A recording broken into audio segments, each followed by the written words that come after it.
में railway station है, टीकमगढ़ में रेलवे स्टेशन है, दोनों जिले अलग अलग बन गए। बड़ा ही टीकमगढ़ दोनों साइड से लगा, यूपी से उधर निवाड़ी से लगाया था, टीकमगढ़ से लगा देखे मैं कुछ ऐसी फैक्ट्री वगैरह कुछ होती, रोजगार की बड़ी समस्या है। टीकमगढ़ जिले के ज्यादातर लोग बाहर दिल्ली बम्बई कमाने खाने जाते हैं, आपने देखा होगा। तमाम बड़े मुद्दे हैं, जनता पूछती है राजनेताओं। निश्चित तौर पर सभी विधायकों ने तय किया है, मैंने खुद तय किया है, माननीय मुख्यमंत्री से चर्चा की कि एक जिला एक उत्पाद का ये पीतल उद्योग है, यदि वो जल्दी से जल्दी चालू हो जाता है तो काफी लोगों को इससे बेरोजगार मिलेगा और टीकमगढ़ जिले की पूरे देश में एक पहचान बनेगी। मूर्ति बनाने के लिए, हस्तशिल्प के लिए हमारा टीकमगढ़ जिला जाना जाता है, तो उसका हम प्रयास कर रहे हैं कि वो जल्दी से जल्दी शुरू हो जाए।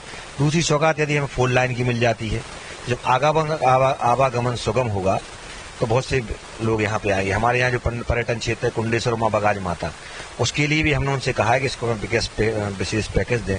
जैसा महाकाल का कॉरिडोर बना है, ऐसे ही हमारे सिद्धाम कुंडेश्वर का कॉरिडोर बनना चाहिए, माँ बगाज माता का कॉरिडोर बनना चाहिए। तो निश्चित तौर पर लोग दर्शनार्थी आएंगे, दर्शनार्थियों आने की वजह से वहाँ के लोगों को रोजगार मिलेगा। और कोई ऐसा हमारे अधिकतम जो उत्पाद होता है वो गेहूं का उत्पादन ज्यादा होता है, तो हम प्रयास कर रहे हैं कि गेहूं से संबंधित कोई बड़ा उद्योग हमारे टीकमगढ़ में लगे, तो इसके लिए हम माननीय मुख्यमंत्री से बंटू वन में चर्चा करेंगे। टीकमगढ़ में इसलिए चर्चित रहता है क्योंकि उमा भारती मध्य प्रदेश की मुख्यमंत्री रही, केंद्र में लगातार 2-2, 3-3 बार मंत्री रही और एक बड़ा नाम है। उसी क्षेत्र से विधानसभा टीकमगढ़ से विधायक हैं राकेश गिरी, अपने काम काज भी लगातार कर रहे हैं, साथ साथ पार्टी में भी जितना समय मिलता है वो भी सेवा दे रहे हैं। बात करेंगे कुछ विकास के मुद्दे, विधानसभा सत्र चालू था, क्या सीएम साहब से बात हुई, क्या आपने विधानसभा में क्षेत्रीय मुद्दों पर चर्चा हुई? विधानसभा में कांग्रेस के द्वारा जो अविश्वास प्रस्ताव लाया गया था, जिसके संबंध में दोनों पक्ष के विधायकों ने अपनी अपनी बात रखी। जो प्रदेश के मुद्दे थे उन मुद्दों के बारे में भी चर्चा हुई। जो कांग्रेस के समय, कांग्रेस की जो 15 महीने की सरकार आई, उस सरकार ने, जो हमारी पूर्ववर्ती सरकार रही है मध्य प्रदेश में भारतीय जनता पार्टी की शिवराज सरकार, उनकी कार्यकाल की जितनी योजनाएं थी उन सभी योजनाओं को कांग्रेस सरकार ने बंद कर दिया था। जैसे ही मध्य प्रदेश में भारतीय जनता पार्टी की सरकार आई तो सारी योजनाएं, चाहे केस शिल्पी की हो, हाथ ठेला वाले हो, हम्माल हो, तुलावट हो, फेरी वाले हो, जो भी व्यक्ति मरता है उसके लिए 2 लाख रुपए, दुर्घटना होती है तो उसमें 4 लाख रुपए, अपंगता होती है तो 1 लाख रुपए और अंतिम संस्कार के लिए 5,000 रुपए। तो ऐसी सरकार की जो योजनाएं थी वो कांग्रेस कार्यकाल में बंद हो गई थी। कांग्रेस ने कहा था कि आप हमारी जब सरकार आएगी तो हम किसानों का कर्जा माफ करेंगे। 2 लाख तक का आज तक किसी किसान का कर्जा माफ नहीं हुआ। बोले हम 4,000 रुपए बेरोजगारों को बेरोजगारी भत्ता देंगे, आज तक किसी बेरोजगार को 1 रुपये। और एक ऑर्डर और कर दिया था कि ढोल नगाड़े बजाएंगे, जानवर हाँकेंगे। इस प्रकार के उनके द्वारा आदेश किए गए थे, जिसके संबंध में सदन में जो बातें गूंजती नहीं।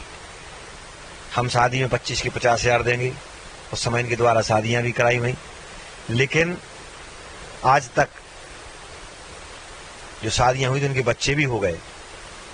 और उस समय लोगों ने सासा में उसमें शादी कर ली, पैसा उठा लिया कि हमें सरकार से 51,000 रुपये मिलेगा, लेकिन आज वो शादी भी की, कर्जे फंसे लोगों ने आज तक 1 पैसा नहीं मिला। तो ऐसे तमाम मुद्दे थे जो सदन में छाए रहे और इन मुद्दों के साथ साथ हमने अपने क्षेत्र के विकास की बात की कि हमारे टीकमगढ़ में माननीय मुख्यमंत्री जी ने चर्चा की कि मेडिकल कॉलेज की हमें सौगात मिलना चाहिए। ललितपुर या सागर से टीकमगढ़ होती हुई झांसी के लिए 4 लाइन स्वीकृत होना चाहिए और भी तमाम जो योजनाएं हैं उनके संबंध में हमने मुख्यमंत्री से चर्चा की कि हमारे यहाँ बड़ा गाँव में सिविल अस्पताल खुलना चाहिए, बड़ा गाँव में डिग्री कॉलेज खुलना चाहिए, बुढ़ेराम में सामुदायिक स्वास्थ्य केंद्र खुलना चाहिए। ऐसे तमाम बड़े बड़े विषय थे, उनको मैंने माननीय मुख्यमंत्री के समक्ष रखा। और कल भी हमारी मुख्यमंत्री जब बंटू वन है तो हमने टीकमगढ़ जिले की विकास की बात रखेंगे, जिसमें हमारे मुख्य मुद्दा है कि हमारा एक जिला एक उत्पाद का जो प्रस्ताव केंद्र सरकार में लंबित है वो जल्दी से जल्दी शीघ्र माननीय मुख्यमंत्री जी कराएं। हमारे टीकमगढ़ जिले में 4 लाइन की हमें सौगात दें। हमारे विधानसभा में महत्वपूर्ण है हमारी जो 4 लाइन के साथ साथ हमारे टीकमगढ़ जो मेडिकल कॉलेज की मांग है कि हमारे बगल के जिले छतरपुर में मेडिकल कॉलेज खुल गया, वहाँ यूनिवर्सिटी भी खुल गई। तो हम इस मामले बहुत पीछे हैं, इसलिए कल हम सभी विधायकों के साथ मिलकर माननीय मुख्यमंत्री से जिले की जो मूलभूत सुविधाएं उनके लिए हम बात रखेंगे। कांग्रेस तो आरोप लगाती है कि हमने गौशाला बनवाई, क्षेत्र में गांव-गांव में गौशाला है, लेकिन भारतीय जनता पार्टी कहीं ना कहीं उनको चालू नहीं कर पा रही, मेंटेनेंस नहीं कर पा रही, ये ऐसा आरोप है। कांग्रेस बड़े नेता कहते हैं। हमारे साथ तो 1 या 2-3 गौशाला हमारे क्षेत्र में 2 शायद खुली हैं कांग्रेस के कार्यकाल। उसकी बात तो कितनी खुली है मैं पता खुद नहीं, इतनी ज़्यादा हमने खोल दी है। और हमारा प्रयास है, मुख्यमंत्री जी से भी संबंध में चर्चा हो गई है, प्रस्ताव भी आ गया है कि 100 एकड़ हमारे पास जो नदी के पास कुंडलेश्वर चरपुआ में जमीन है वहाँ गो अभ्यारण्य खोलने का हमारा प्रयास चल रहा है और निश्चित तौर पर हम सफल होंगे। इसकल मुख्यमंत्री जी को इस बारे में हम अवगति कराएंगे। हम यहाँ एक गो अभ्यारण्य बगाज माता के पास बनाए जहाँ पानी की सुविधा है, जमीन भी पर्याप्त है।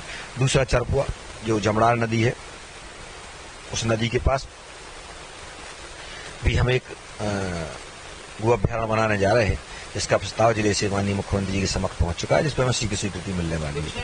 रोजगार को लेकर चर्चा की, क्योंकि निवाड़ी में रेलवे स्टेशन है, टीकमगढ़ में रेलवे स्टेशन है, दोनों जिले अलग अलग बन गए। बड़ा ही टीकमगढ़ दोनों साइड से लगा, यूपी से उधर निवाड़ी से लगाया था, टीकमगढ़ से लगा देगा। मैं कुछ ऐसी फैक्ट्री वगैरह कुछ होती, रोजगार की बड़ी समस्या है। टीकमगढ़ जिले के ज्यादातर लोग बाहर दिल्ली बम्बई कमाने खाने जाते हैं, आपने देखा होगा। तमाम बड़े मुद्दे हैं, जनता पूछती है राजनेताओं। निश्चित तौर पर सभी विधायकों ने तय किया है, मैंने खुद तय किया है, माननीय मुख्यमंत्री से चर्चा की कि एक जिला एक उत्पाद का जो पीतल उद्योग है, यदि वो जल्दी से जल्दी चालू हो जाता है तो काफी लोगों को इससे बेरोजगार मिलेगा और टीकमगढ़ जिले की पूरे देश में एक पहचान बनेगी। मूर्ति बनाने के लिए, हस्तशिल्प के लिए हमारा टीकमगढ़ जिला जाना जाता है, तो उसका हम प्रयास कर रहे हैं कि वो जल्दी से जल्दी शुरू हो जाए। दूसरी सौगात यदि हमें 4 लाइन की मिल जाती है, जब आवागमन सुगम होगा तो बहुत से लोग यहाँ पे आएंगे। हमारे यहाँ जो पर्यटन क्षेत्र है कुंडलेश्वर माँ बगाज माता, उसके लिए भी हमने उनसे कहा है कि इसको हम विशेष पैकेज दें। जैसा महाकाल का कॉरिडोर बना है, ऐसे ही हमारे सिद्धाम कुंडलेश्वर का कॉरिडोर बनना चाहिए, माँ बगाज माता का कॉरिडोर बनना चाहिए। तो निश्चित तौर पर लोग दर्शनार्थी आएंगे, दर्शनार्थियों आने की वजह से वहाँ के लोगों को रोजगार मिलेगा। और कोई ऐसा हमारे अधिकतम जो उत्पाद होता है वो गेहूं का उत्पादन ज्यादा होता है, तो हम प्रयास कर रहे हैं कि गेहूं से संबंधित कोई बड़ा उद्योग हमारे टीकमगढ़ में लगे, तो इसके लिए हम माननीय मुख्यमंत्री से बंटू वन में चर्चा करेंगे। टीकमगढ़ में देखा जाए तो पानी की समस्या रहती है। सुजारा बांध का जो पानी है वो खरगापुर और बड़ा मलेरा तक गया है। टीकमगढ़ में कोई ऐसी बड़ी नहर नहीं है, ना कोई डैम है, ना यूपी से राजघाट से जुड़ा ललितपुर से। कहीं ऐसी व्यवस्थित तरीके से कैसे देखते हैं? बहुत सारा क्षेत्र है टीकमगढ़ के ऐसे गाँव जहाँ पानी की समस्या आ जाती है। इस टाइम पे देखो मार्च अप्रैल में बड़ी समस्या है, लोग पूछते भी हैं। निश्चित तौर पे मैं आपको बताना चाहता हूं कि ककरवाहा बांध, ककरवाहा पिकअप बियर की मैंने मांग मुख्यमंत्री से रखी है और माननीय मुख्यमंत्री ने संबंध में विभाग को भी पत्र लिखा है और कल भी हम बंटू वन में संबंध में चर्चा करेंगे। जहां तक सवाल है कि बांध सुजारा का, तो हमारे जिले की जो अन्य विधानसभा है जहां भारतीय जनता पार्टी जीतती है, उन विधानसभा के लोगों को फायदा मिल रहा है, इसकी मुझे बड़ी खुशी है। लेकिन हमारे मुख्यमंत्री ने बांध सुजारा से, जो बांध सुजारा सामूहिक नल जल योजना थी, जिसमें हमारी टीकमगढ़ विधानसभा की 79 पंचायतों के 164 ग्राम थे, जिनके लिए 350 करोड़ की लागत से बांध सुजारा नल जल योजना स्वीकृत कर दी गई थी। इसका टेंडर लग चुका है और ठेकेदार द्वारा सर्वे करके उसका काम प्रारंभ कर दिया गया है। तो ये बहुत बड़ी सौगात हमारे माननीय मुख्यमंत्री जी है कि टीकमगढ़ विधानसभा का कोई भी ऐसा घर, कोई भी ऐसा मोहल्ला, कोई भी ऐसी बस्ती नहीं रहेगी जहां बांध सुजारा नल जल योजना का पानी ना पहुंचे। हर घर घर बांध सुजारा का पानी 1 से 1.5 वर्ष के अंदर पहुंच जाएगा। और टीकमगढ़ नगर के लिए भी हमारे मुख्यमंत्री ने 40 करोड़ की अमृत 2 में नल जल योजना स्वीकृत की है, जो नगर पालिका टीकमगढ़ क्षेत्र में 4 टंकियों का निर्माण होगा और पूरे शहर में जो पुरानी लाइन है उन्हें हटा के नई लाइनें बिछाई जाएंगी।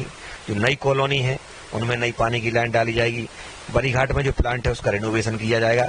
तो कुल मिला के पानी की कमी हमारे विधानसभा में होगी। 22 करोड़ की नल जल योजना का काम माननीय मुख्यमंत्री ने स्वीकृत किया था, जो अंतिम चरण में बड़ा गांव दसान में चल रहा है। 22 करोड़ की नल जल योजना नगर परिषद कार्य के लिए स्वीकृत कर दी थी, जिसका काम 8-10 दिन के अंदर प्रारंभ होने वाला है। तो अब टीकमगढ़ विधानसभा का 1 साल के अंदर पानी के मामले में तस्वीर बदलने वाली है। 24 घंटे बांध सुजारा नल जल योजना का पानी घर घर में उपलब्ध रहेगा। हमारे साथ टीकमगढ़ के विधायक राकेश गिरी जी थे। वो जो तीखे सवाल थे, जनता के मुद्दे थे, प्रश्नों को उन्हें जवाब भी दिए। कहीं ना कहीं सीएम साहब से बात कर रहे हैं कि टीकमगढ़ में पानी और रोजगार की जो समस्या है कहीं ना कहीं एक स्तर बने और ठीक हो जाए। राजधानी समाचार की रिपोर्ट, Bhopal, Madhya Pradesh. Subscribe now and press the bell icon, never miss an update.